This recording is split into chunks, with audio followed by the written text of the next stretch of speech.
Praise God. A very good afternoon. Hallelujah.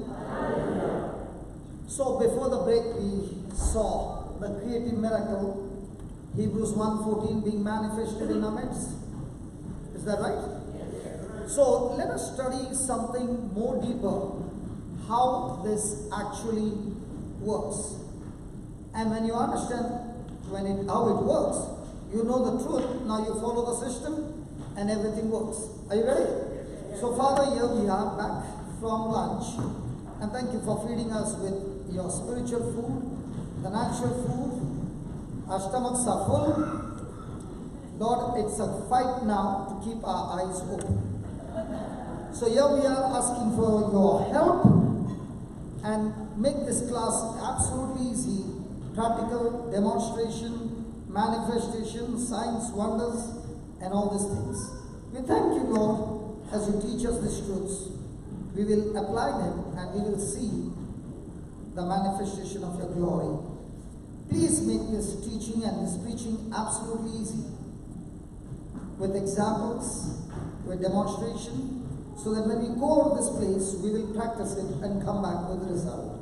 We thank you, we praise you, in the glorious name of Jesus. Amen. So let's quickly go to Romans chapter 10 and verse number 8.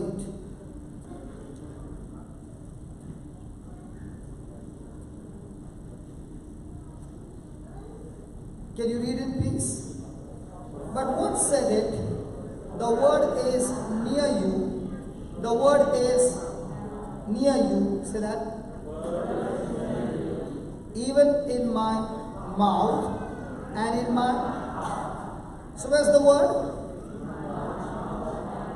And that is? So where is the word of faith? Where's the word of faith? Where's the word of fear?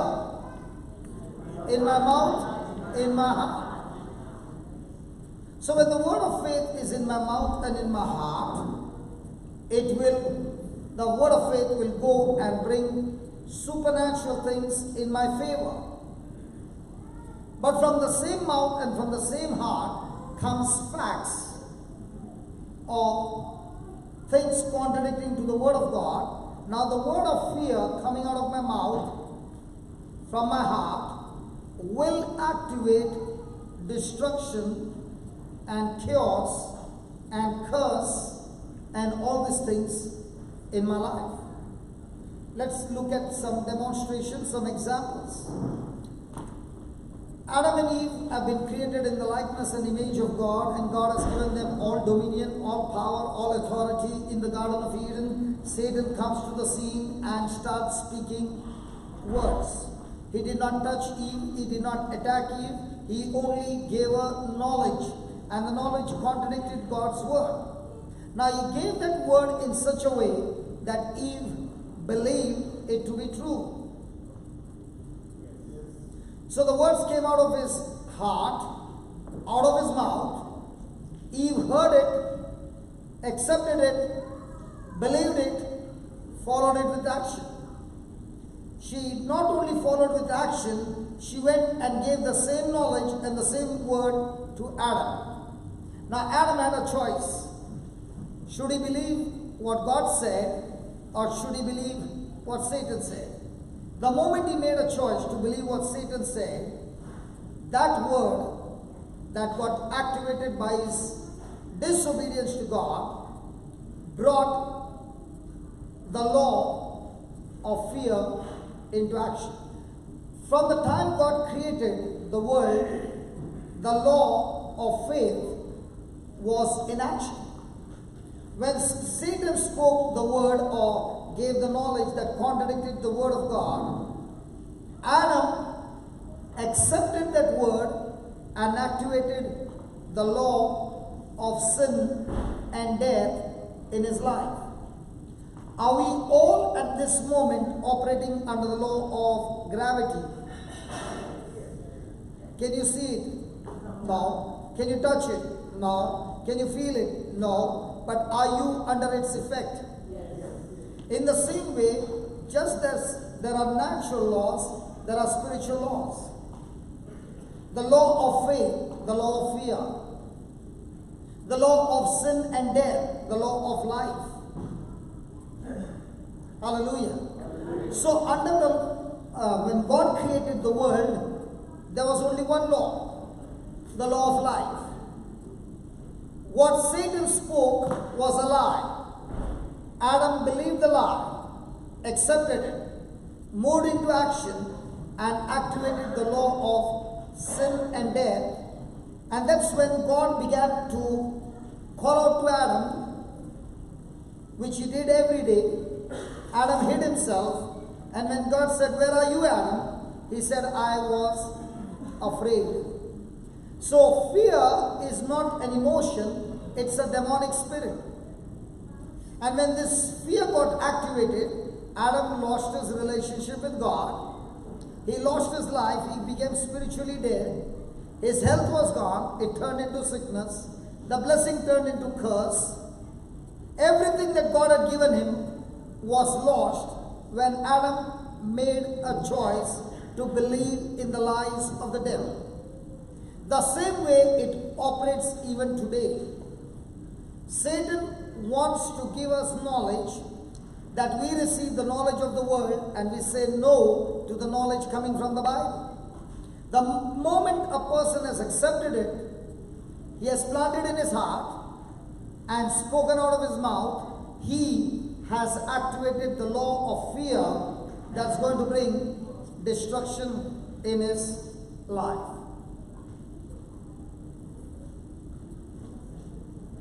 So if you spoke 100 words, how many words did you speak in accordance to the word of God?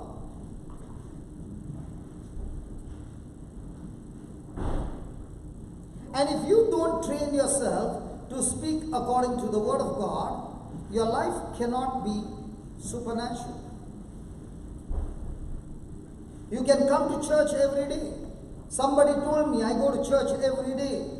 I say my prayers every day. I also told him, I go to the garage every day, but I never became a mechanic.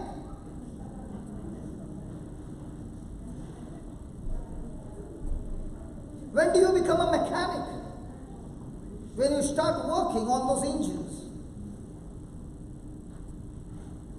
So when do you become an expert in the kingdom of God? When you start applying the truths. Amen? Amen. So the word is near you. It's in your heart and in your mouth. Right? Wrong. Don't change the position. The word says first the mouth and then the heart. Let me give you an example. A person went to a doctor and the report got exchanged. 1 minute. The report got exchanged and he got a word saying you are suffering from blood cancer. It was an error by the person who did the test. But the person did not know it was an error. He heard it, blood cancer. How many times is that blood cancer going to be in his mouth? All the time.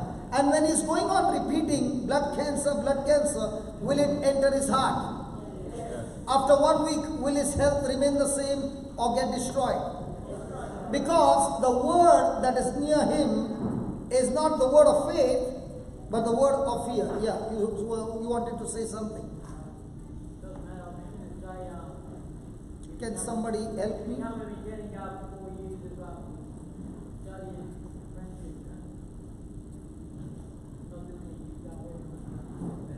What did he say? No, a person can study in a college in mechanical engineering, but when he comes to the lathe machine and you give him a job, he doesn't even know how to hold the job. Those who understand what I'm talking about, who are working on machine, they will understand what I'm saying. He has only learned the theory, but he has never handled that machine with his hands. There's no practical. The Bible is the most practical book that you use every day and get supernatural results. Hallelujah. Thank you, Jesus. So the word is first where? So let's say a person is saying, brother, I have no faith, no problem. Absolutely no problem. But do you have a mouth? So if a person is repeating something over and over again out of his mouth, when the word comes out of his mouth, can his ears hear? And if his ears are hearing what is speaking, then Romans 10:17, just give me that 17.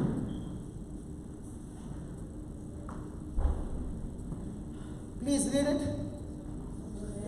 So then, faith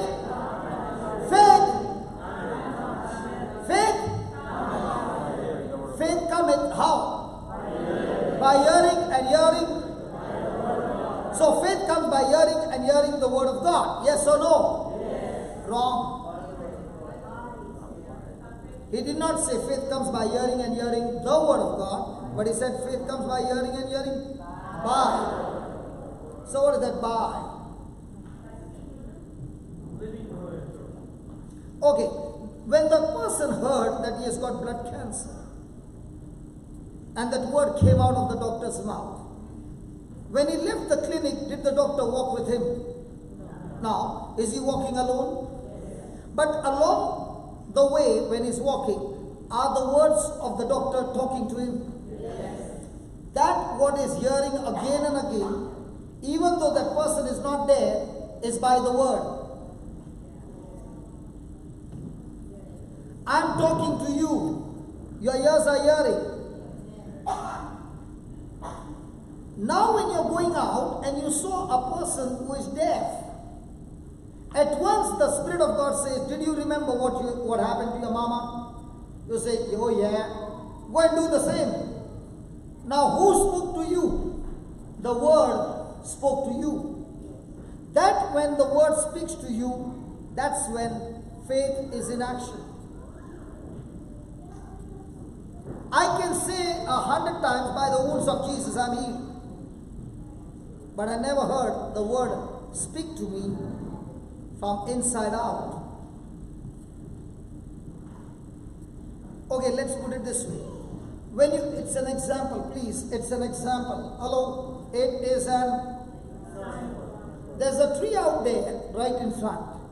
And if I tell you at exactly 6 o'clock, don't ever stand under the tree.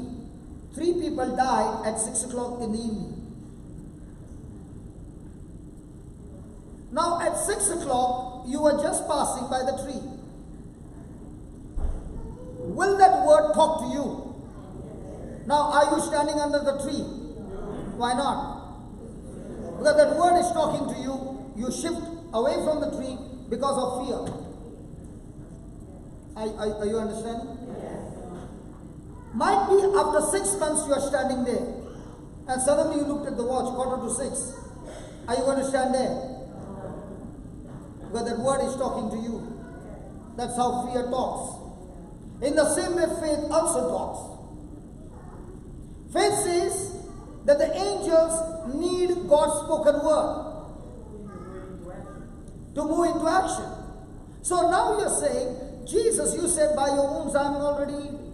So I'm going to say, by the wounds of Jesus, I'm healed. Now, did that word speak from inside out? That's when faith comes. Example, Brother Austin, please come here. Yeah. Brother Austin. Austin.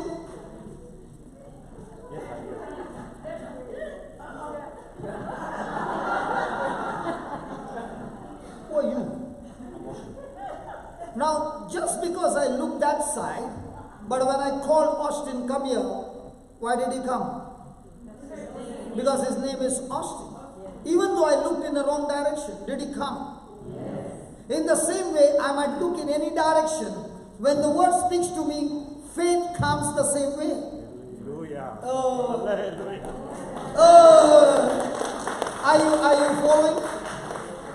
Faith comes by hearing. So if I've got a CD or a talk or preaching or anything, and I'm plugging it into my ears, who is coming now? Faith is coming. Now you are watching a horror show. Now who is coming?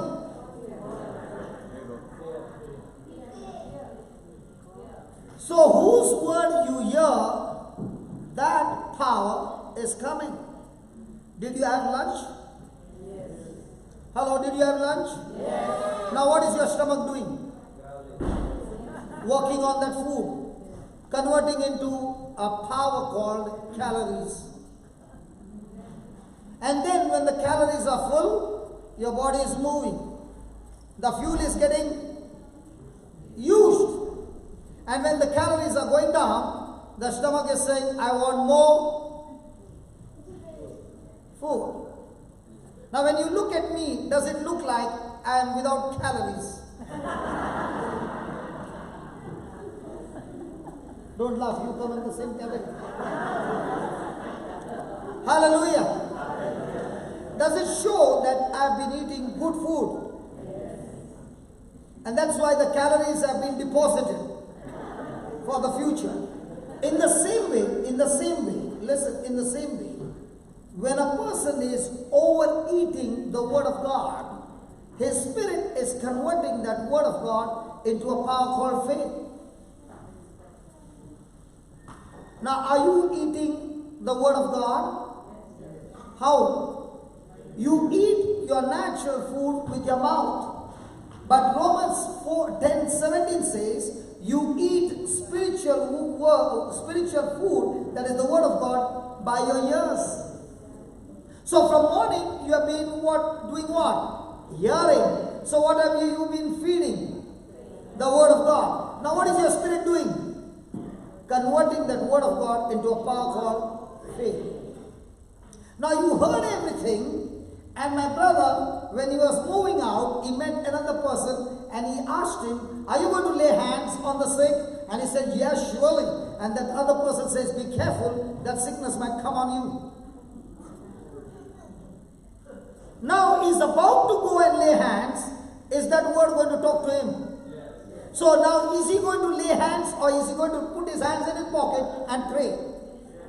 Why is he not laying hands? Because he says, if I lay hands, that will come on me. If he has got that kind of thinking, he doesn't need to lay hands. It's also a Wi-Fi connection.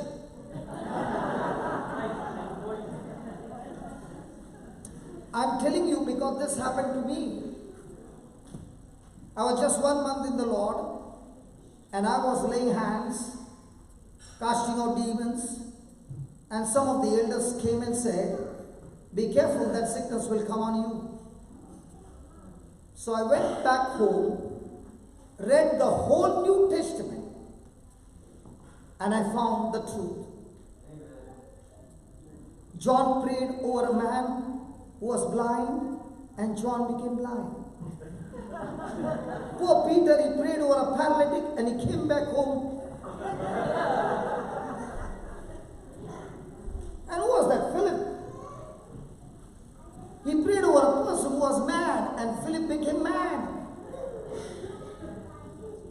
When I read the whole New Testament and I found no testimony, from that day I made a choice. I do not believe what others say. I believe what my God says. So sometimes some people will say, I went and prayed, and after that I was so much in trouble. Poor fellows, all the apostles were so much in trouble. And when Jesus prayed over those multitude, then Peter was massaging his legs. Is it recorded in the Bible? Hello? So faith comes how? By hearing, and hearing by the Word of God. Now somebody said, I'm in depression. Can you pray over me? Now, it is like somebody who is saying, brother, I am so weak. I have not eaten food for 1 week. So please pray over me and my stomach will get full. I have never heard a person come to me and say, brother, pray over me that you eat food and I become strong. When it comes to eating food, nobody says, you pray for me. Hello? During the lunchtime, I was waiting for somebody to come and say, pray over me, brother, I'm not going for lunch, but when you pray, my stomach will be full. You eat on my behalf. Does it work that way? No. So for you to build up your faith, you need to eat your own spiritual food. Is that right? Yes. Okay, let's study the system. Romans 10, chapter 10, verse number 9. Romans 10, verse number 9. Read it, please. Hey, hold on. If you, say that if. Is there a condition? Hello, is there a condition? If you shall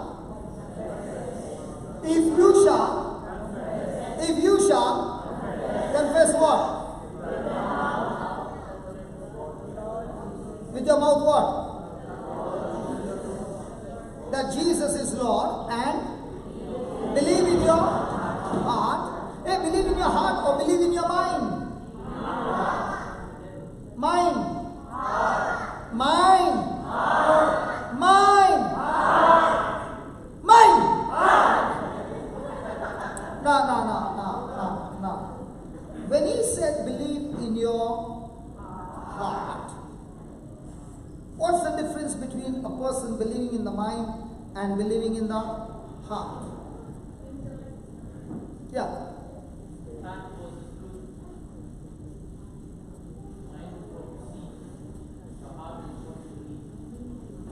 Excellent. Can you give me an example?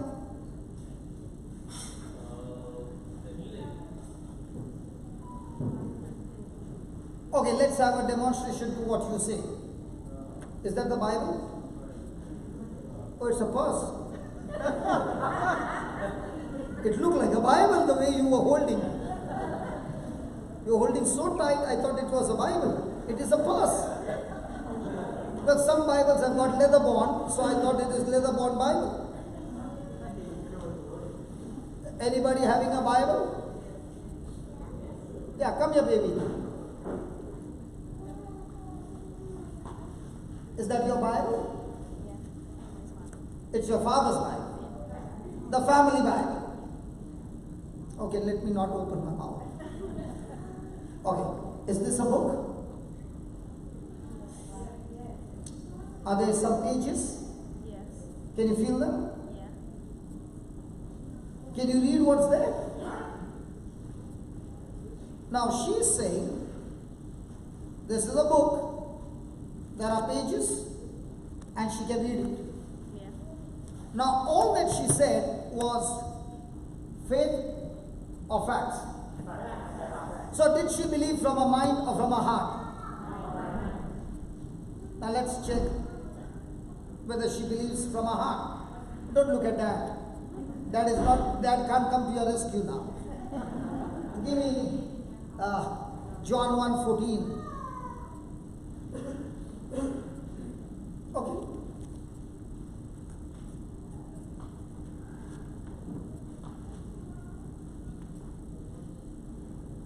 The Word became a human being. Just read from there. And the Word was made flesh and dwelt among us. No, only that one line. And the Word. And the Word was made flesh.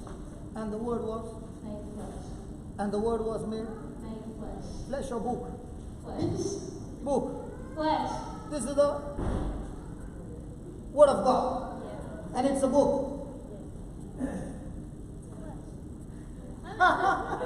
Listen. This is the Word of God. Yes. And it's a book. Yes. And what did you read there? Was made flesh. Will be made flesh. Was made flesh. So is it a past tense? Yeah. So this is a book. Yeah. And there is saying was made. Yeah. So is it a past tense? Yeah. So this is what? Book. Flesh. You are confusing me. Is it a flesh or is it a book? It was made flesh. The Word became flesh. So is this a book or a flesh? Flesh. The Word. With your mind, this is a book. Yeah. With your heart, That's flesh. did you get that? Yeah. Okay. Now hold the book or flesh? Flesh. Hold it in your arms. Close your eyes and say these words. Lord Jesus, Lord Jesus, I thank you for teaching me I thank you for teaching me the difference the difference between between believing in my mind believing in my mind and believing in my heart. and believing in my heart. I can still feel I can still feel with all my senses with all my senses I'm holding a book, I'm holding a book, but with my heart but with my heart I choose to believe I choose to believe that this is not a book, that this is not a book, this is you, Jesus. this is you, Jesus, Because the Bible teaches me because the Bible teaches me the Word was made flesh. the Word was made flesh. So, Lord Jesus, So Lord Jesus, just as the woman just as the woman touched your garment touched your garment and the power began to flow, and the power began to flow, in the same way, in the same way, Lord Jesus, Lord Jesus, I am touching your body I'm touching your body and your power is flowing in me. and your power is flowing in me. Lord Jesus, Lord Jesus, I am touching your body I'm touching your body and your power is flowing in me. and your power is flowing in me. Keep saying that. Lord Jesus, I'm touching your body and your power is flowing in me. Lord Jesus, I'm touching your body and your power is flowing in me. Lord Jesus, I'm touching your body and your power is flowing in me. Beautiful. Keep saying. Lord Jesus, you're touching my body and your power is flowing in me. Keep saying. Lord Jesus, you're touching my I body. am touching your body I'm touching your body and your power is flowing in me. Lord Jesus, I'm touching your body and your power is flowing in me. Lord Jesus, I'm touching your body and your power is flowing in me. Lord Jesus, I'm touching your body and your power is flowing in me. Lord Jesus, I'm touching your body and your power is flowing in me. Lord Jesus, I'm touching your body and your power is flowing in me. Lord Jesus, I'm touching your body and your power is flowing in me. Lord Jesus, I'm touching your body and your power is flowing in me. Can you tell me what's happening? What is happening to you? You're sweating. Why are you sweating now?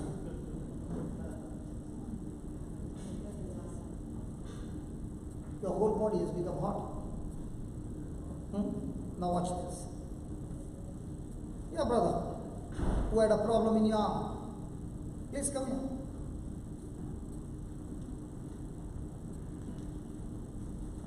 I met him this afternoon, and I don't know what problem he has got in his arm. What problem you got? I've got 90% tear in my tendon. Tendon. 90% tear. Tear. So it's extremely painful. Yeah. So, did you touch Jesus' body? Yeah. And the power is flowing into you now? Yeah. Now, you hold his hand. Any hand, any hand. Okay? Close your eyes. Now, do you know, you must have seen Dad during Christmas time joining wires. We were in India. We didn't put up one. What? During Christmas time, you did not do any decoration.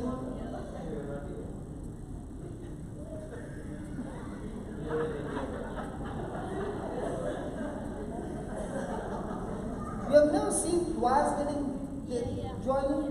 So that's the electric power flow. Yeah. Because the wire has got metal inside and it's a good conductor. So now your hand is the metal, his hand is a metal good conductor, and the power is going to flow into him, fix up the tendons, and his hand will be healed. Are you ready? Good. Now close your eyes. Brother, close your eyes and listen to everyone. Now say this, Lord Jesus, Lord Jesus, as I'm holding this brother's hand, as I'm holding this brother's hand, Lord Jesus, Lord Jesus, the power that is in me, the power that is in me, your Holy Spirit power, your Holy Spirit power, is flowing in through his hands, is flowing through his hands, repairing his hands, repairing his hands. the tendons that are torn The tendons that are torn are being made new are being made new in the name of in Jesus. the name of Jesus. I thank you, Lord. I thank you, Lord. I believe it I believed it because you said, because you said, if I confess with my mouth if I confess with my mouth that Jesus Christ is Lord that Jesus Christ is Lord, and believe in my heart and believe in my heart that God raised him from the dead, that God raised him from the dead, I shall be saved. I shall be saved. In the same way, In the same way, if I confess if I confess that this brother that this brother is touched by is Jesus touched by Jesus, and believe with all my heart, and believe with all my heart, Lord Jesus, Lord Jesus, your arms were wounded your arms were wounded on the cross, and by those wounds, and by those wounds, this brother's arms this brother's arms are completely healed. are completely healed. I have confessed it, I have confessed it, I have believed it, I have believed it, and your word says, and your word says, the person shall be saved, the person shall be saved, healed, healed, and delivered. and delivered. I thank you, Lord. I thank you, Lord. I have believed it with my heart, I have believed it with my heart, I have confessed with my mouth, I have confessed with my mouth, and it is done. and it is done. In Jesus' In name. Jesus' name. Amen. Amen. Now move your arms and shake.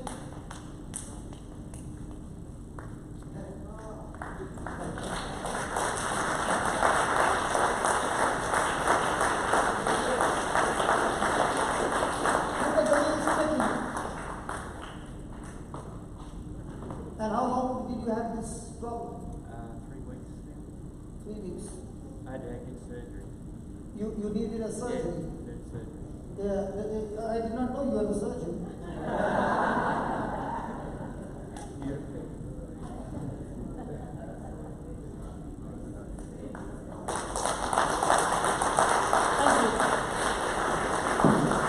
Thanks, Lord. Hallelujah. So most of the time we believe in our heart or believe in our mind.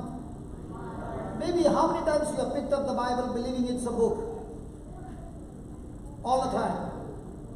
But now what are you believing? That's the flesh of Jesus. What makes you believe? The word said that. But what about your eyes? Your eyes are still saying it's a book. But what's your heart saying? Jesus, you said the word was made flesh. I believe this is flesh. 1, 2, 3, 4, 5. The lady with a folded hand, short hair, please come here. Now, beside you in a colorful dress.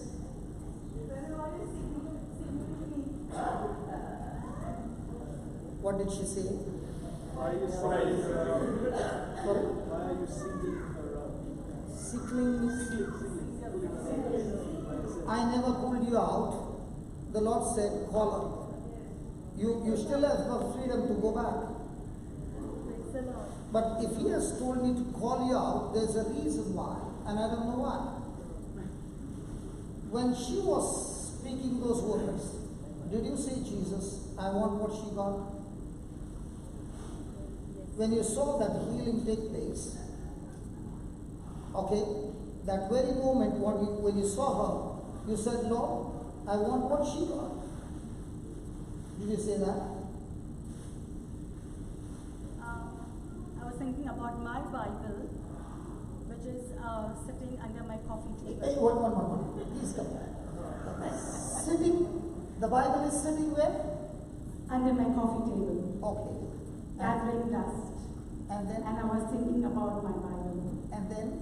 But I read the Word of God on my phone book, on my phone. No mobile. problem. Okay. Then? I'm reading the Word of God, but my actual Bible is sitting in the coffee table, Okay. gathering dust. And then I heard the words, this is the flesh. The Bible it's the flesh which is gathering dust. And Jesus wants me to hold that Bible.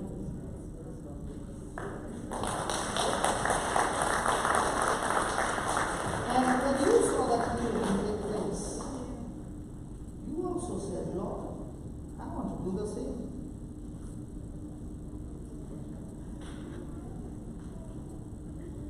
I did think because,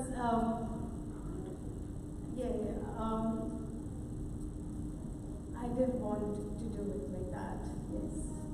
Might be you just whisper. And I was about to preach, and he said, hold on. I want you to call her because I heard a prayer. I thank the Lord. Thank you. Okay. Now I want somebody who has got a lump in the body. Stay here. I want somebody who has got a lump in the body. Come in. Now she did the surgery of, what was the surgery? 10 minutes. Now you're going to make a surgery where the tumor or that lump is going to be uprooted and you will have no trace of it.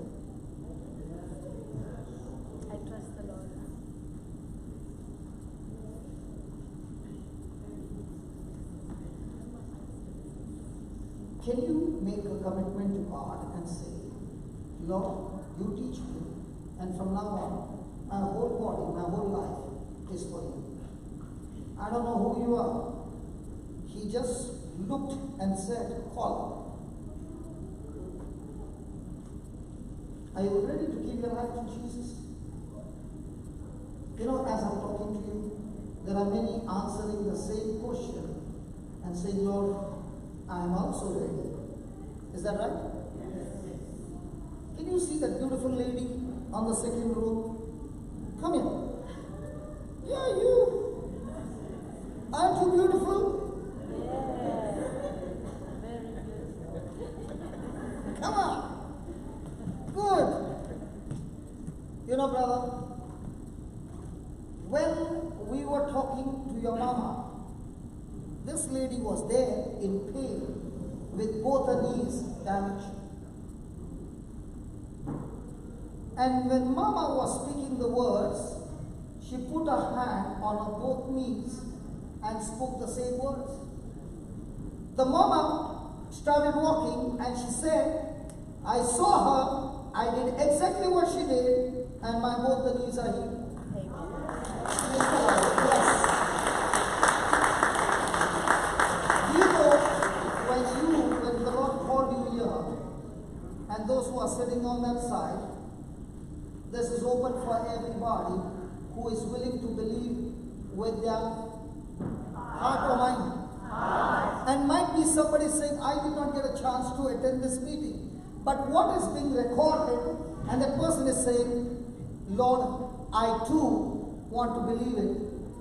And the power is the flowing, because the power is activated by the person believing in their heart. And that's why Jesus always speaks about believing in the heart. He doesn't say believing in the mind.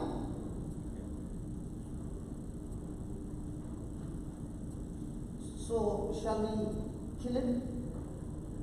No, don't look at him. I said kill him, not him. If the words, yeah. Yeah, here's one. Come. No, give her one. Let's give her one. Give her also one. Okay, come this side. Oh, I go that side. Yeah, she's also a surgeon. Yeah. Don't underestimate her. No, wrong, sorry, wrong. So, what lump you got? Oh, lumps on the arms. What lumps you got? Okay. Are you ready? Why are you pressing your finger? No. I'm just excited. Okay, hold his hand. Hold that hand. No. Hold. Okay. Close your eyes. Close your eyes. And say this. Lord Jesus. Lord Jesus. The word in Hebrews chapter 4. Verse 12 says, your word is alive. Full of action. Your word is powerful. Sharper than any two-edged sword. Your word is effective. Energetic. Operative. And is like a hammer. As I speak your word out of my mouth, believing in my heart, this person is hearing your word, and faith has come to deliver this person. Lord Jesus, I learned faith gives victory and overcomes the world. As this person is hearing, your word is operating that part of the body, destroying that lump from the root. destroying that lump from the root. As the doctor uses the blade As the doctor uses that blade to cut off that tumor, to cut off that tumor, your word is sharper than any two-edged sword, is sharper than any two-edged sword, is right now is right now cutting that tumor cutting that tumor right from the root, right from the root, uprooting it uprooting it and destroying it completely and destroying it completely with no more trace of that lump with no more trace of that lump in the body. in the body. Lord Jesus, Lord Jesus, I have spoken your word I have spoken your word, and your angels and your angels are bringing forth are bringing forth salvation, salvation, healing, healing, and deliverance and deliverance in this person's body. in this person's body. I thank you, Lord, I thank you, Lord, for this quick surgery for this good surgery and restoring this person's health. and restoring this person's health. Thank you, Lord. Thank you, Lord. It is finished, as you said As you said on the cross. on the cross, It is finished. it is finished. I thank you. I thank you. I praise you I praise you. in Jesus' name. In Jesus' name. Amen. Amen. Yes, now check. Check.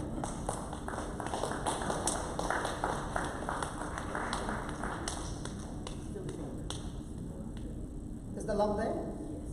Has it really become very soft? It's just a jelly now.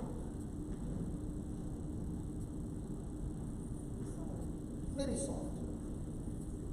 There's no hardness at all. What about you? Soft? Yeah. Now, what was hardness is gone. It just become like a soft and it will get dissolved completely. That's why you don't feel the hardness in that. It's gone and now it's just like a soft jelly. By tomorrow when we come back with texture. Praise the Lord. Thank you, Jesus. You will see this surgeon, after she saw, she's smiling. Before that, she never smiled. Doesn't matter. It requires practice. Yes, thank you very much. Thank you too. Thank you. Praise God. Praise the Lord. Let me give the Lord a big hand. Now, all these things that we are seeing, did we even once ask God to heal somebody? Who said yes? Did we ask God to heal or did we say the scripture? Is scripture God himself? Is the Bible saying when his word goes forth, it goes and accomplishes the purpose for which it has been sent forth? So from now on, are you going to believe or beg? And how does the system work? If I confess with my mouth and I believe with my heart, I get the greatest miracle of all. I receive eternal life. So how do I get my healing? Confess with my mouth, believe in my heart. How do I get my deliverance? How do I get my freedom? How do I get blessed? How do I get protection? How do I get my miracle? How do I get prosperity? How do I get wisdom? So everything in the kingdom of God works how? So from now on, are you supposed to believe with your mind or heart? So as long as you're believing by with your mind and praying, will it work? Because if she's believing with the mind, she will say, I believe this is a book, I believe this is a book, I believe this is a book. But the moment she says, I believe with my heart, she's saying, I can see with my senses it's a book, but yet I choose to believe this is Jesus. Praise God. Hallelujah. Okay, we'll take one more scripture, and then somebody said, brother, I wanted the gift of tongues. Are you going to teach us on the gift of tongues? How many hours I got? 1 hour. Okay, listen. I'll have to go at a high speed. Okay? But I promise you, if you hear attentively, there will not be a single person going out without speaking in tongues. How many of you have been praying for the gift of tongues? Nobody. Praise God. Come on, lift your hands up. And how many of you have been praying for more than 10 years?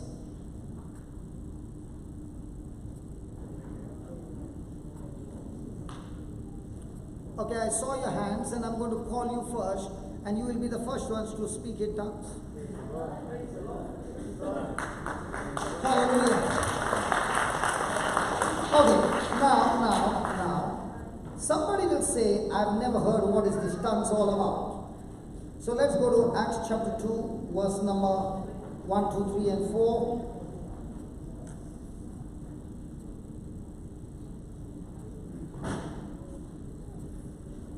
When I got the gift of tongues, I was using the gift of tongues about 15 to 16 hours a day.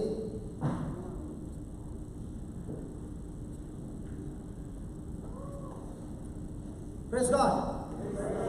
Let's read it. Acts chapter 2, verse number 1. When the day of Pentecost was fully come, they were all with one accord and in one place. Are you in one accord? Yes. In one place. Yes. And suddenly,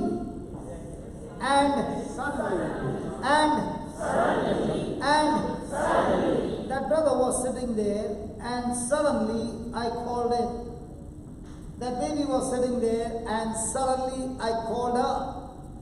We always use the word suddenly by saying, suddenly there was an accident. Suddenly he slipped and broke his knee. Have you heard that? In the Bible also the word suddenly is there. Suddenly there came a sound from heaven. Paul and Silas were in the prison, and suddenly there was an earthquake. Saul was on his way to Damascus, and suddenly the light shined. Suddenly he fell from the horse. Hallelujah. Touch your neighbor and say, you are in a place where anything can happen suddenly.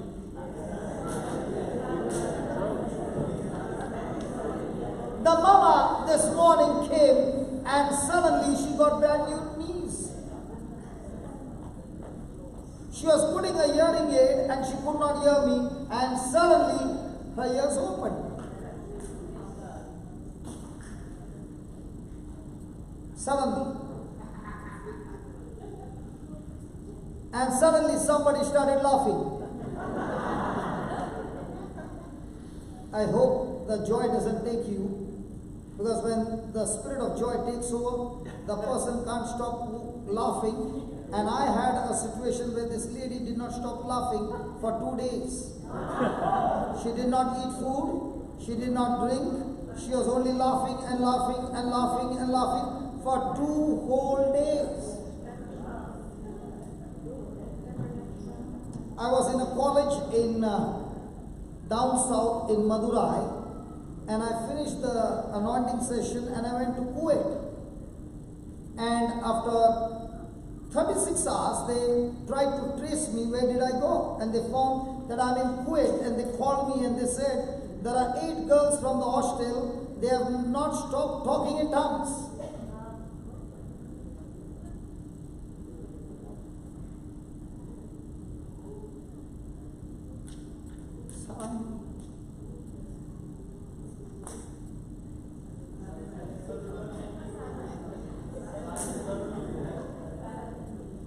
Hallelujah.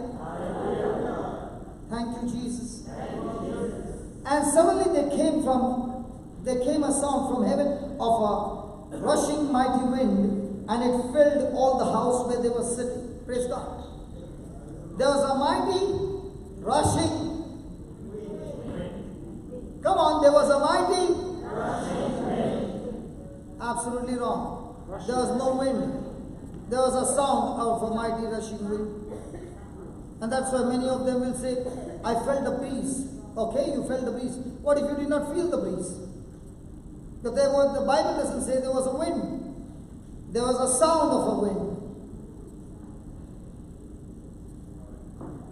Oh yeah, all this time I was thinking of wind. And I was waiting for some wind to blow on me. Hallelujah. And there appeared unto them cloven tongues like as of fire, and it sat on some of them. On some of them. On some of them. So if it sat on each of them, are you in that each? Yes. So when the devil says you are disqualified, what are you going to say to the devil? Devil, I got news to tell you. The Bible never said some. The Bible says each of them, and I'm included in that each, and I'm not changing my believing. Hello? And some of them were filled with the Holy Ghost. And listen, even the baby knows. Maybe some or all. Come on, talk to me. Yeah. Can you tell everybody behind? All loudly? Yeah. Is it saying all? Yes. All were filled with the Holy Ghost? Yes. And they began to speak with other things as the Spirit gave them. So who spoke? The Spirit or they? They spoke in tongues. And who gave them the words? The Spirit of God. Now, somebody will say, why do I need the gift of tongues? Now, please understand, on the day of Pentecost, when tongues of fire came and they spoke in tongues, the gift of tongues has, I've got about 100 points, benefits of tongues, which I'm not going to share everything, a few of them. But let me give you an example. Was Peter and the whole 119 of them, including Peter, 120 of them, were they in hiding? Yes. Were they scared? Yes. But when the gift of tongues came, was Peter still hiding? No. Did he come out in the open? Yes. Now, did he open his mouth and give his first preaching? Yes. Did it cut the hearts of people? Yes. Did 3,000 souls give their heart to Jesus? Yes. So what does the gift of tongue do? It's a master key that will open different kinds of gifts. The gift of boldness, the gift of preaching, the gift of speaking that hearts will be touched, the gift of preaching with demonstration. All those other gifts will open up through this one master key called the gift of tongues. The Saint Peter went to the temple the next day, and there was a crippled man sitting there. And it was Peter and John who said, we don't have silver or gold, but what we have we give to you. Now stand up in the name of Jesus, Christ of Nazareth. Did they have a powerful healing ministry? Yes. Come on. Yes. So you find that now that they got the man healed, they asked him, who healed you? And they said, this one, Peter and John. Were they arrested? Yeah. Were they beaten up? Yeah. Did they fight back? No. Did they forgive them? Yeah. Were they rejoicing in their beating? Yeah. They were filled with so much of boldness and courage and overflowing with love that they began to praise God for what had happened. Where did they get all this strength from? The gift of tongues. Praise God. You can write a few points and then we will study. Tongues is the entrance to the supernatural. Right up. Tongues is the entrance into the supernatural. So when you are using the gift of tongues every day, your life will become supernatural because you will begin to understand spiritual things like never before. Second point, Tongues is a prayer of the New Covenant, New Testament. Tongues is a prayer of the New Testament. Paul says, I pray in the Spirit and I pray also with wisdom. In other words, he's saying, if I'm going to pray for 1 hour, I will pray for 55 minutes and plus in tongues, and I will pray with human wisdom, just a small portion. Why? Because when he's speaking in tongues, the Spirit of God himself is interceding on behalf of the person. Amen? Amen? When tongues is a direct link, tongues is a direct line to talk to God. Tongues is a direct line to talk to God. Anybody wants direct connection? Start speaking in tongues. You are talking to God. Hallelujah. Tongues is the believer's direct access. Tongues is the believer's direct access to the throne room. To the throne room. So if you want to download some resources from the throne room of God and you are speaking in tongues, you are connected and the downloading is going on. Direct access to the throne room of God. Tongues is speaking divine mysteries. Tongues is speaking divine mysteries, divine coded secrets, divine coded secrets.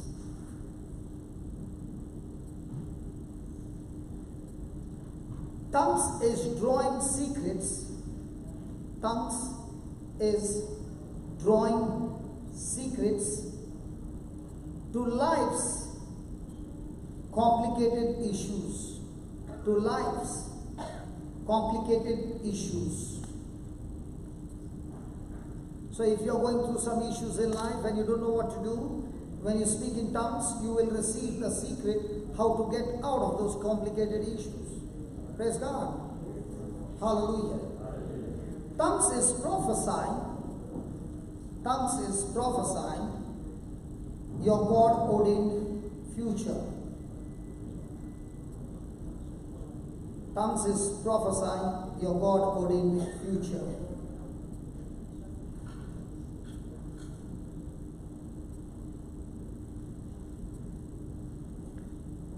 Tongues is strengthening your inner man.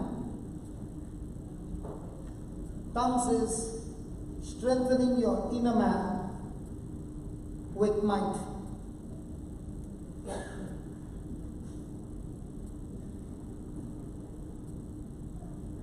Tongues is keeping you spiritually fit. Tongues is keeping you spiritually fit.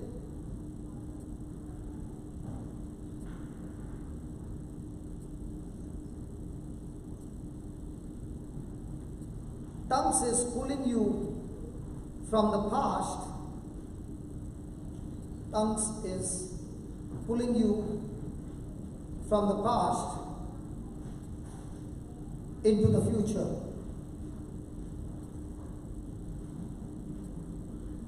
Praise God. These are just a few. Let's go and study some scriptures.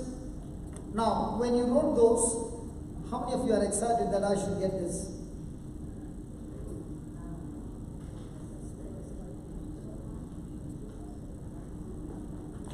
Nobody? See, listen. The whole kingdom of God operates on how much you are believing and how much are you desiring.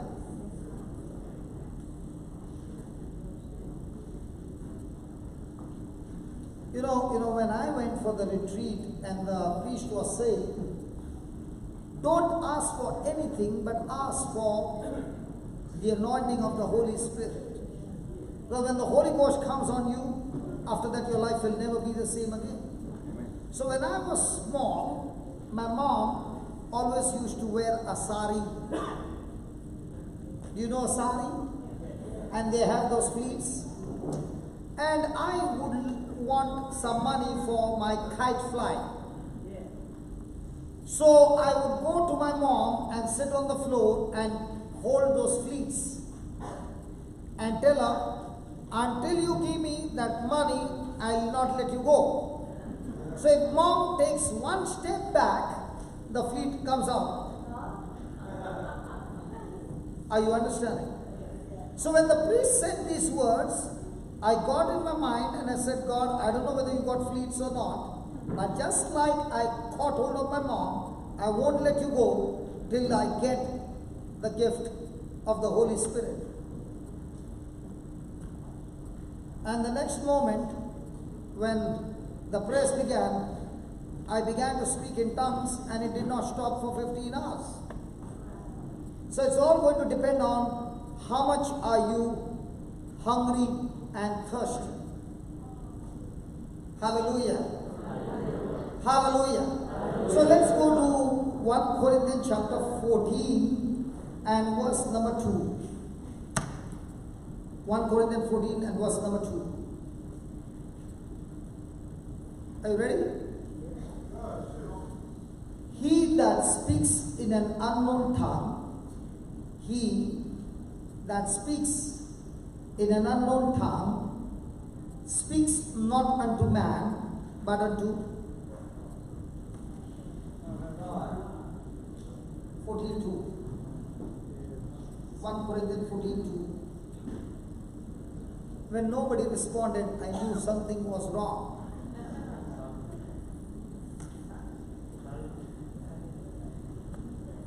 Come on, read it. He that speaks in an unknown tongue speaks not unto men, but speaks unto God. For no man,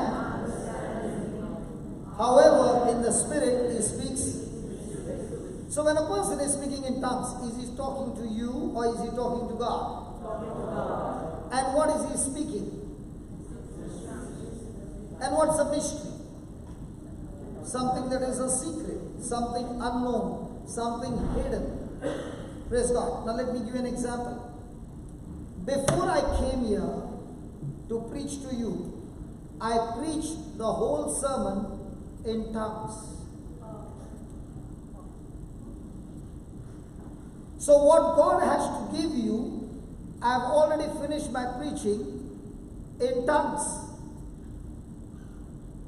Because I don't know what is your need, but the Spirit of God knows what's your need. So I might be speaking the same thing, but when you're hearing, it is giving you solution to your situation.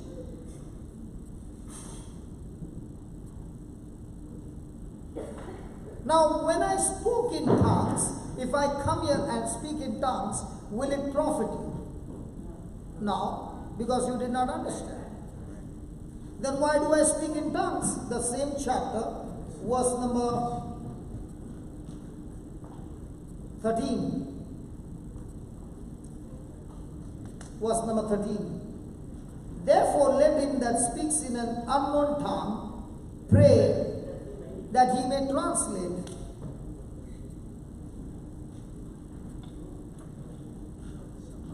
Is the word translate there or interpret? Are they both the same? Hello, are they both the same? No. I can speak for 1 hour and you can interpret and come and tell me the summary of it. But when it comes to translation, it comes word to word. So now that I spoke in tongues and I'm going to stand here and preach what has to be preached, I'm standing here and saying, Lord, I spoke. Now take that 1 Corinthians 14:2. Lord, I spoke in an unknown tongue and I spoke to you. Now what I spoke to you, I did not understand. But when I'm speaking, when I'm standing here, what I've spoken in mystery, please help me to interpret the same in human wisdom, that when I stand here, I speak exactly what you want me to speak. And that is why a person gets amazed that he says, I've been sitting for 3 hours and still my attention is on what you're saying. I'm sitting for 5 hours and I'm not tired. I'm sitting for 10 hours and I'm not tired. You're not tired because not because I'm speaking, but because the Spirit of God has taken over. So if I'm speaking even up till midnight, you will see me with the same energy. Why? Because I'm not doing the job. The Spirit of God is doing the job. Are you following? Hallelujah. So do you need to interpret? Now, did he say the one who speaks in a tongue must pray to God for interpretation? So is it God's will for you to learn interpretation of what you spoke in tongues? Yeah. Hallelujah. Now look at the fourth verse. Fourth verse. He that speaks in an unknown tongue, what? What? So if I'm speaking in tongue, am I building myself or you? I'm building myself. But he that prophesies edifies the church. Now what is prophesying? Now many a times people say, any prophecy for me? That person is saying any word of knowledge, anything of my future that God has for me. So at this moment, am I prophesying or speaking the message of God? Because speaking the message of God is prophecy. So when a person is preaching, what is he doing? Prophesying. So when I am speaking in tongues, is that speaking in tongues going to build you up? No, it's going to build me up. But when I'm prophesying in a language that you understand, is it going to build you up? So the more I speak in tongues, I build myself spiritually strong. Just give me that Proverbs 18:14.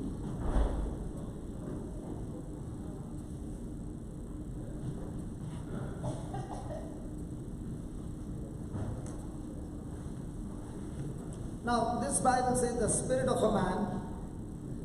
The Amplified will say the strong spirit of a man sustains him in his infirmity, in his sickness, or any kind of situation. But a weak or a broken spirit, who can raise him up or who can bear? So when I'm feeding myself with the word of God, my spirit is getting what? Strong. When my spirit is strong, that strong spirit can kill cancer. That strong spirit can kill anything coming against him. But when the spirit is weak, a small sickness can kill the person. So when a person is speaking in tongues, is his spirit getting stronger or weaker?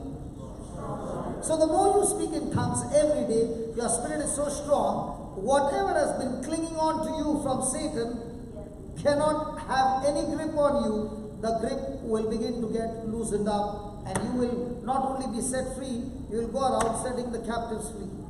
Hallelujah. Hallelujah. Thank you, Jesus. Okay, let's take one last one and then we go and study how to get it activated. Or we'll study how to get activated next time when I come.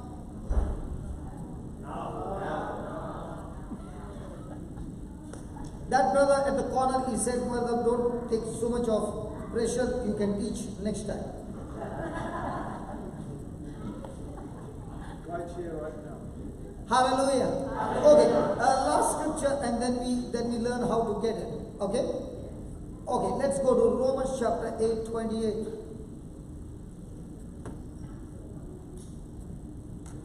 And those who want to study on this subject, go on the YouTube, type JCILM not JCILM, JCILM Nagarcoil, Nagercoil, gift of tongues. So you will see there 3 episodes on the topic of tongues. Okay? And if somebody has not attended the class, and you can give them the link as they pray, listening to the word, they don't need anybody to come and lay hands, they'll speak in tongues. Faith comes by? Hallelujah. So, and we know that, no, not 28, sorry, 26 and 27. 26 and 27. Likewise, the Spirit also helps us in our infirmities. For we know not what we should pray for as we ought, but the Spirit Himself makes intercession for us with groanings which cannot be uttered. Okay. Any mother who has got children? How many you got? And what about the others? How many you got? How many children? 4. Husband? Can I talk to your wife? Can I ask her some questions? Okay. The first baby you delivered, and the nurse came and gave the baby in your arms. Now hold the baby. Okay. Now what did you do to the baby? Did you talk to your baby? Did you talk to your baby?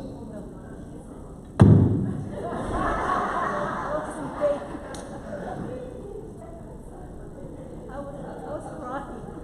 You were crying because of the labor pain. It was very, very severe, and you could not bear. Then why did you go for the second one?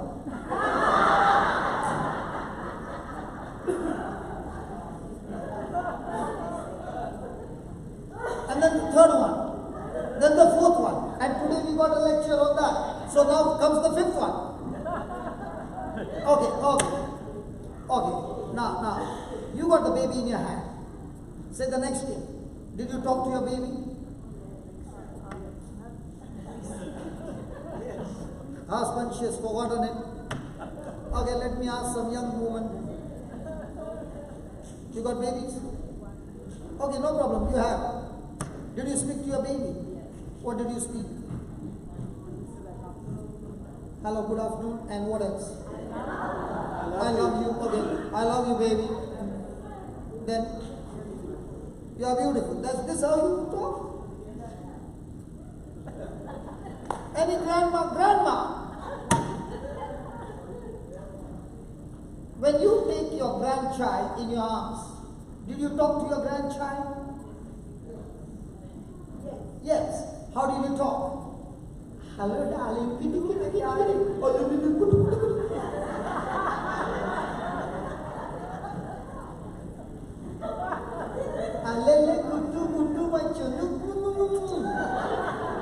Is that right?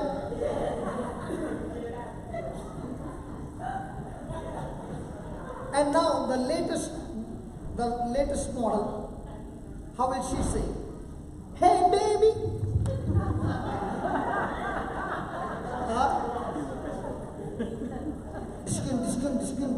Baby! But look at the grandma, how was she talking? Now, when the mama or the grandma is talking that language, what language is that? That's the language of love. Now let's say the baby is crying in the bedroom. The mama is warming the milk in the kitchen and she can hear the cry. What does she say? Alalelelele, kitty, kitty, kitty, kutu, kutu, coming, darling. Alalelelelele.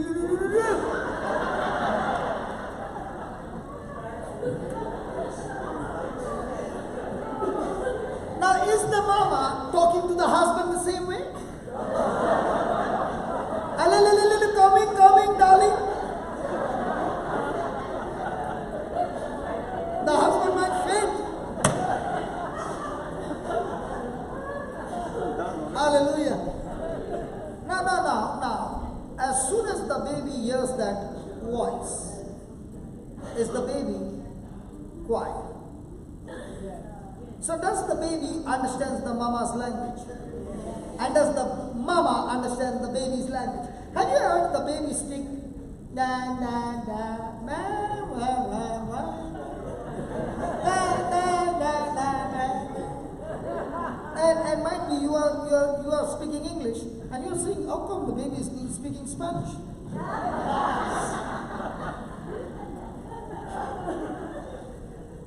Is the baby making making some sound. In the same way, God is saying, I love you, and therefore, I, through the Holy Spirit, has introduced a language inside of you where you are speaking like a baby, and the words coming out of your mouth are all anointed by the Spirit of God. That's what he says. For the Spirit comes and helps us in our infirmities, for we know not what we should pray for. But the Spirit Himself makes intercession for us with groanings which cannot be uttered. And He that searches the heart knows what is in the mind of the Spirit. For example, what you are thinking in your mind. Does she know? Does your husband know?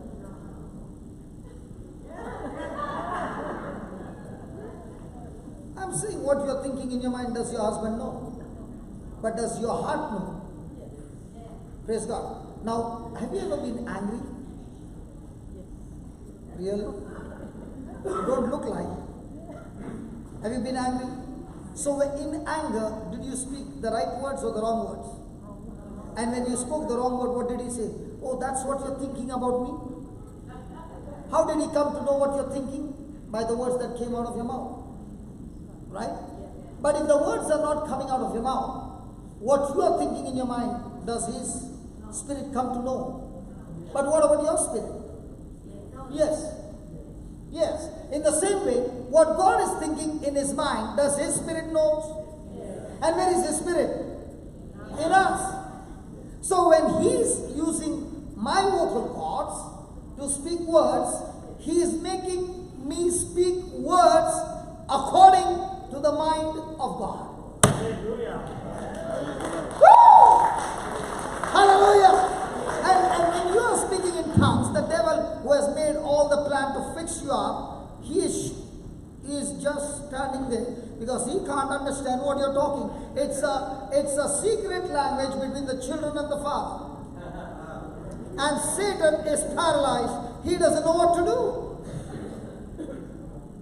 Because you are speaking the mysteries of God.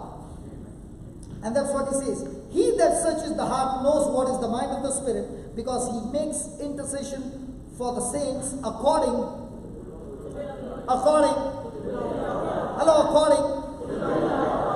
So what God has planned for you, does the Spirit of God knows? So what you're speaking today, is it going to open your future? So is it a prayer coming from the mind or from the heart? So is it a prayer of faith or facts? You got it. One last one, please. Because I want to increase the thirst in you. How much time I got? Half an hour. In half an hour we can fix it up. Come on. James chapter 5.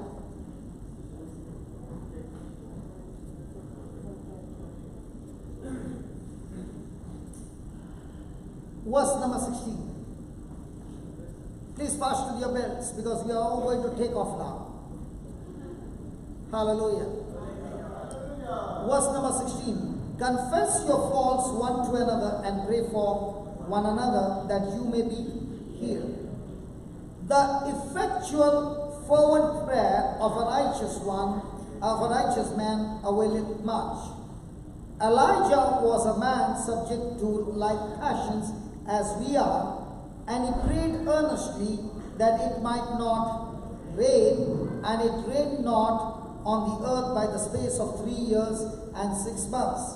And he prayed again, and the heaven gave rain, and the earth brought forth her fruit. Praise God. So Elijah was a man just like us. And he made a prayer, and it did not rain for 3 years and 6 months. Was it a powerful prayer? Come on, was it a powerful prayer? Yes. Was he a righteous man? Yes. Did that prayer come from his heart? Yes. So shall we lift our hands and pray? Yes. Come on. Say this. Heavenly Father, Elijah was a man like us.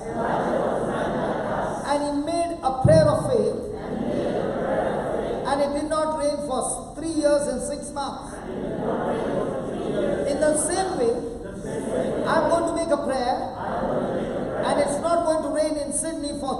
in 6 months.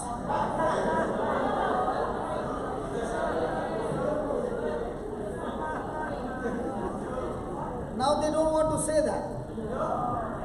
How can God answer a prayer like this?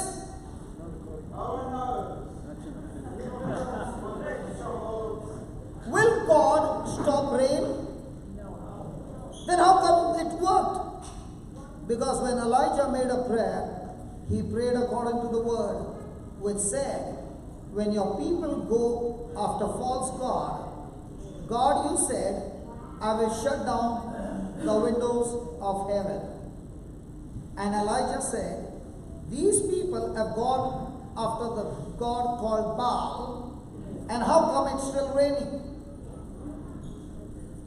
That's why the Bible says a prayer coming from the heart is extremely powerful. Now remember, a prayer of tongues cannot come from the mind, because it's not with human wisdom that a person understands. He speaks by faith, and it comes from the heart. And how did it rain? When the people repented and gave their heart to God again.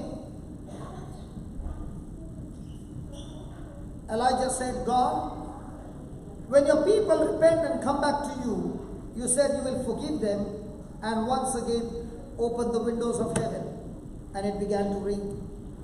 Remember, when you are speaking in tongues, the devil will put all kinds of thoughts in your mind and say, hey, you are mad. This is not the gift of tongues. The very reason he's saying is because your prayers are powerful. He wants you to stop praying in tongues. Hallelujah. Thank you, Jesus. Okay, now how do I get the gift of tongues? Praise God. Let's go to Ephesians 1:3. And listen. Sit down, brother. Listen. You can write down the scriptures, understand, and go and teach the same scriptures and do the same, and the person who is hearing will receive the gift of tongues. Because you are standing not on the gift, you are standing on the truth, the word of God. Ephesians 1:3, please.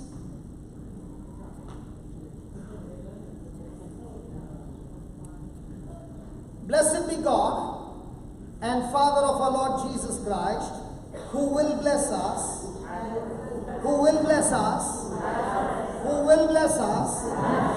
So what's the fact? He will bless us. What's the truth? With some spiritual blessings. So what's the fact? Some. What's the truth? What's the fact? Some. I don't have the gift of tongues. You are talking facts. I've been blessed with all spiritual blessings. You are speaking the truth. So is God going to bless you, or He has blessed you? Is He going to bless you with tongues, or He has blessed you with all spiritual blessings? So where's the gift of tongues? In heaven or inside you? So which one is easy, that I keep asking God to give me, or learn what He has given me, how to operate? Are you following? So let's this settle once and for all. Is God going to bless you with the gift of tongues, or the truth says He has already given you? Now my brother, you lifted your hands and you said, I've been praying for more than 10 years. Now the question is, did you believe that God had given you these tongues, or were you believing that God will one day give you?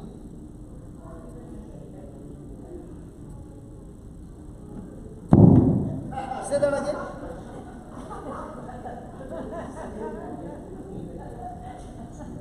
That you're believing today. You are believing for the last 10 years?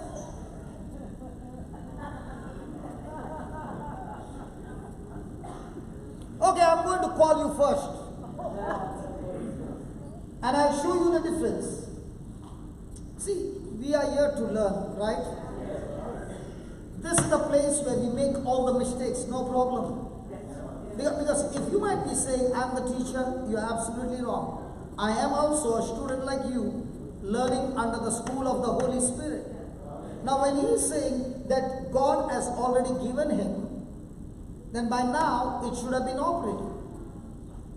most of them who have been praying are praying, God, please anoint me with the gift of tongues. Whereas the scripture is saying that God has.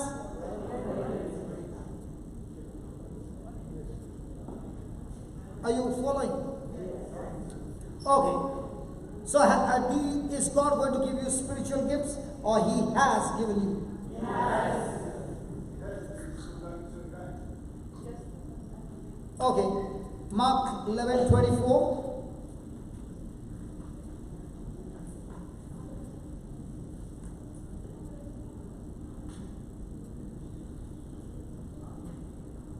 Please read that. Therefore I say unto you, what things soever you desire. So what's your desire now? Okay. When you believe. So according to this word, has God given you the gift of tongues? Has God given you the gift of tongues, brother?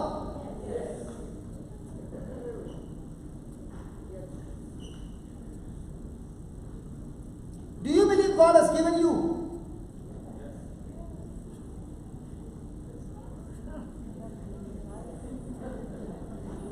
I've been teaching from morning and you're giving me this answer. Do you believe God has given you the gift of tongues? Do you know I was putting pressure to change your thinking? Yeah, that's why I was putting pressure. Somebody came and told me, you know, you're purposely putting pressure and confusing. I said, if I have to tell you you're a girl, will you get confused? If you're a man and I say, hey, you look like a girl, man, will you get confused? Because you know who you are. In the same way I was going on asking him, do you believe God will give you? He said, no, God has given. I said, he did not change his belief. Are you following? That's where you are confident in believing the truth. Now what will be his battle? The Bible says he has given, but he's saying from the last 10 years it's not operating. It's like I got a car, but somebody saying, where's the car? Hallelujah. When a person is believing in faith, it's just like a woman who has got pregnant with a baby inside a womb. She can't see the baby, but she knows that there's a baby. You said you got 4 children. How did you make the heart? It came from your garage.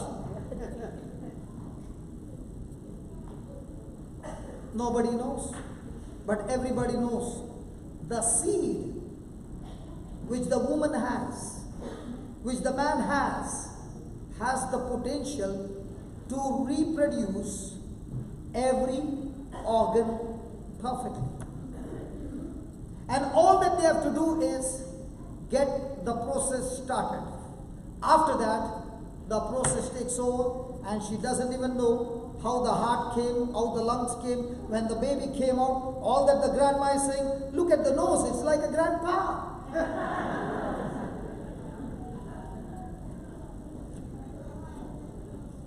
Is that right? Yes. In the same way, the word of God is a seed. It has the potential. And when you believe, that seed will produce the potential.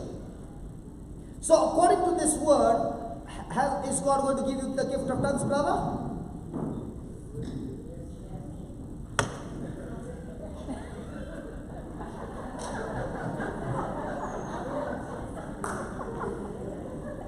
Is God going to give you?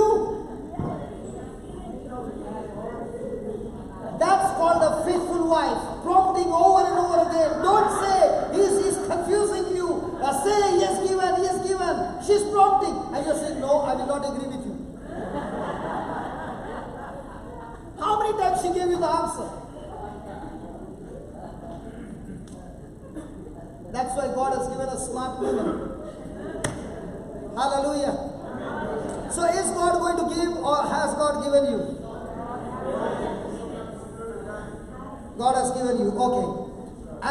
First you believe that you have received it, and then you shall have them. Okay. Now go to Mark 16 and verse number 16. He that believes and is baptized shall be saved, he that believeth not shall be damned. And these signs shall follow them that go to church every day.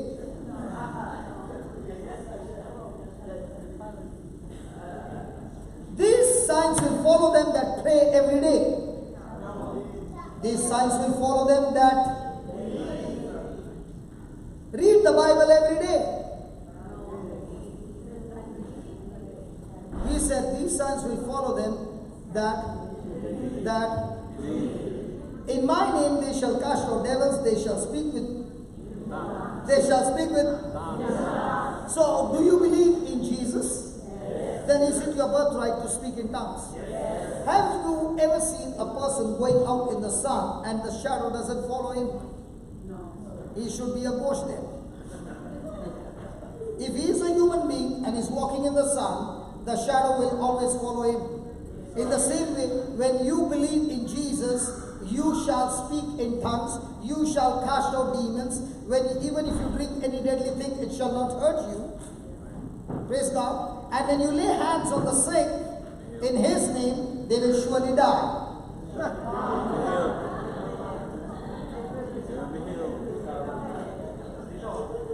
Hello? See, either you don't have hands, and if you have hands, you believe they will die. That's why you don't lay hands.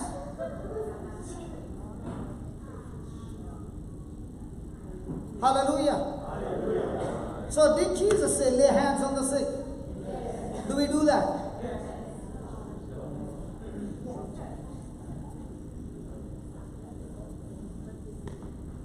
Okay, now look at that line. These signs shall follow them that believe in my name, they shall cast out devils, they shall speak. So according to the word, if you believe, is it your birthright to speak in tongues? Yes.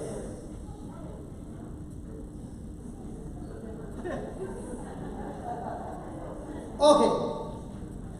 Look at the verse 20. And they went forth and preached. The Lord was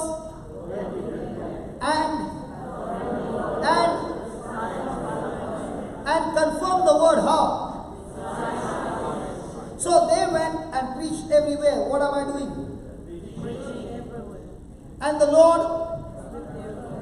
Now who is that Lord? Who is that Lord? Hello, who is that Lord? Hello, who is that Lord? Jesus is seated at the right hand of the Father. Who is that Lord? The Holy Ghost, who is working with us. And He is the one who will confirm the word with accompanying signs and wonders. Last scripture, and then I'll call this brother. You are supposed to come here, not go out, okay? Just see that he doesn't run out. Acts chapter 19, verse number, let's go faster, 6.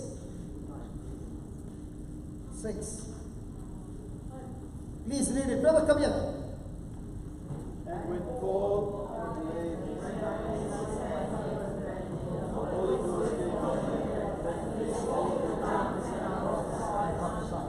Read that 6th verse again loudly.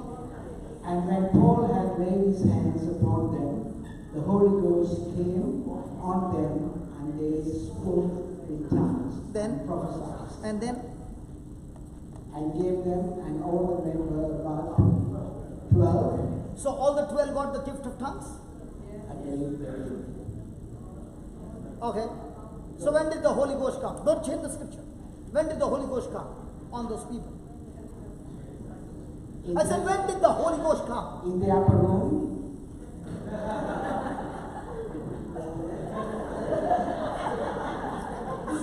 When did the Holy Ghost come?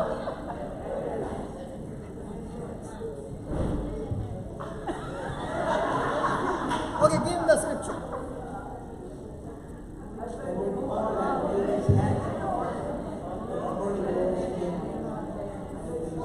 So who spoke in tongues?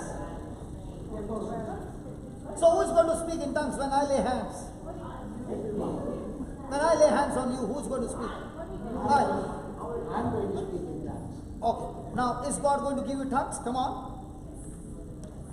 That's why I brought you out of your wife's area. Yes. Is God going to give you tongues? Yes. He already has given me tongues. You are giving me two different answers. I'm confused. So the Lord has given me. I believe that So let me explain. The gift of tongues is already in you. Now all you have to do is learn to activate it. So when I am going to help you, your imagination is not that I'm going to get. I got it. I have to only speak it by.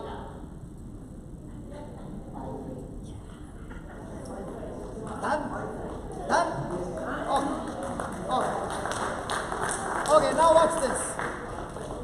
Watch this. He has been praying for 10 years for the gift of tongues. Now he believes that God will give him tongues. God has given me the gift of tongues. Hey man, you are all on his side, huh? Everybody is on your side, brother. Praise God. Okay. Now, when did the Holy Ghost come on the disciples? On those 12. Laid hands. When Paul laid hands. Do you know why I'm asking him again and again? Because only when he starts believing from his heart, the fountain will flow. As long as believing here, the tap is closed.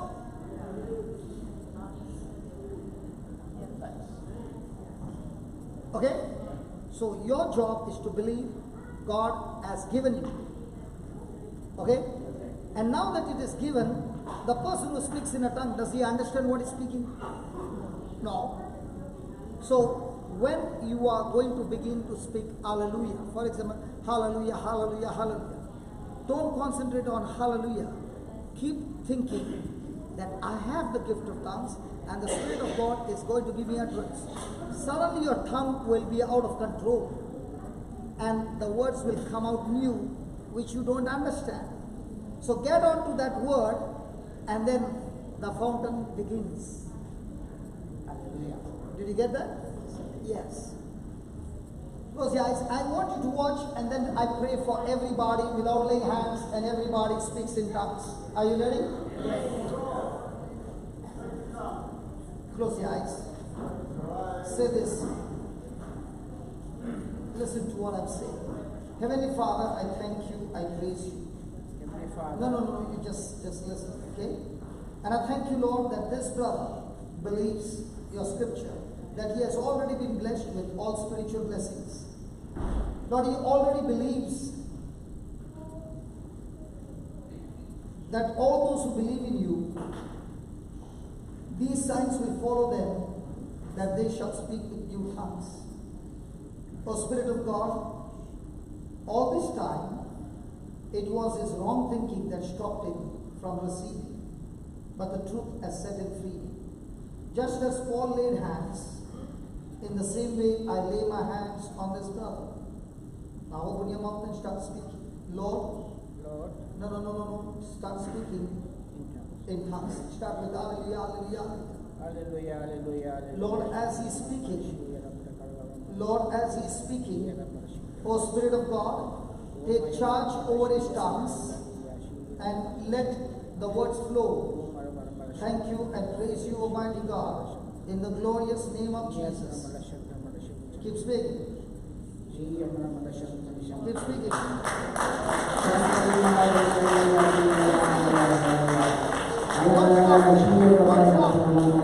The Spirit of God is interceding for the Father. Don't you stop. All those, everybody close your eyes and the same anointing flows into you. Come on. Father, as I stretch my hand and I lay my hands on these people, come on, start with hallelujah, everybody. Come on, everybody. Come on, everybody. Come on, loudly. Father, in the name of Jesus, I rebuke the spirit of unbelief. I cast it out of this place and and the anointing of the Holy Spirit flows, and tongues of fire, tongues of fire, tongues of fire, tongues of fire, tongues of fire, tongues of fire. Come on, speak. Come on, speak.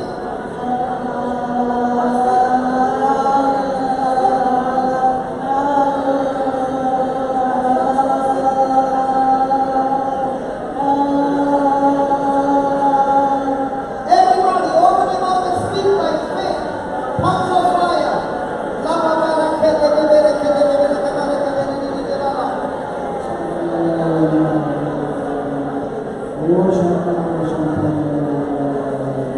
Everybody, everybody. Spirit of God, you are the Spirit of truth. Let every unbelief be cast out of this place. Tongues of fire.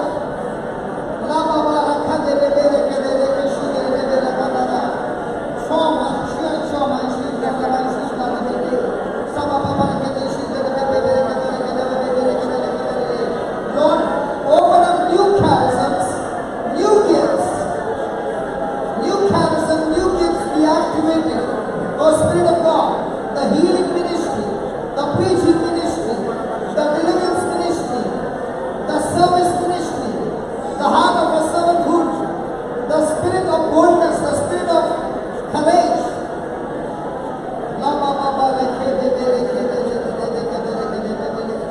The spirit of wisdom and knowledge, the spirit of interpretation, the spirit of prophecy, the spirit of performing miracles.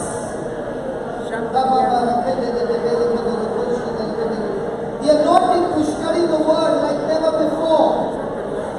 Open the spiritual eyes, the spiritual senses, the ears anointed now to hear your voice and follow you. Oh, the ears opening, the eyes open to see your glory. In the last days you shall pour out your spirit on all flesh. The young shall see dreams and visions.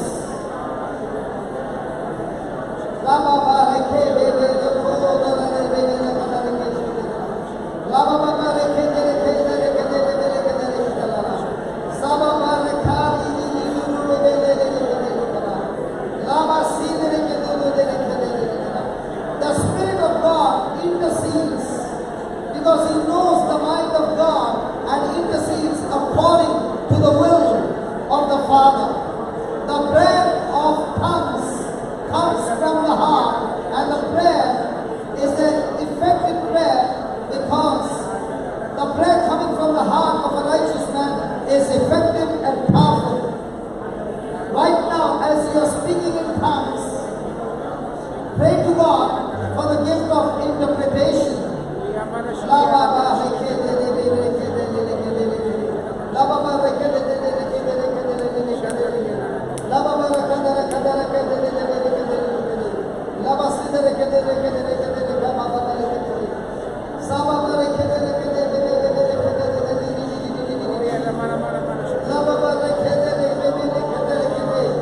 Keep your eyes closed, let tongues of fire out of the believer's heart shall flow rivers, rivers, rivers of living water. Let the river flow. Let the river flow. Let the river flow. Open your mouth and speak. And if you're still on tongues, speak by faith words. Speak by faith words that you don't understand. And the river will start flowing. The prayer of tongues is a prayer